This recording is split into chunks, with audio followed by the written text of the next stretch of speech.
Hulk গ্রামে ঢুকেছে। তার পেট খারাপ। সে এক হাতে পেট চেপে অন্য হাতে নিজের প্যান্ট ধরে দৌড়াচ্ছে। সে মাঠের পাশে একটা নিরিবিলি জায়গা দেখে হাঁকতে বসে পড়ে। লোকজন দূর থেকে দেখে বলছে, ওই ওই দেখো, হাল্ক গিয়া বসছে গরুর ঘাসের মাঠে। তবে হাঁকতে গিয়েই একটা বিশাল শব্দে হাল্ক পাদ দেয়। পুরো মাঠ কাঁপে।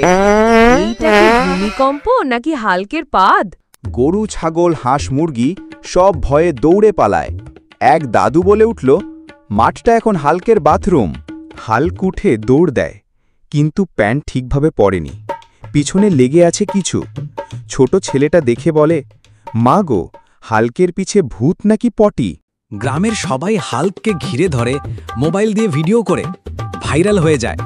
Text pop up, hashtag hulk গ্রাম ভাইরাল, হ্যাশট্যাগ পাদম্যান হাল্ক। এই হাল্ক পালালো, হাল্ক পালালো, ধর ধর, ধর ধর ধর ধর ধর, ধর।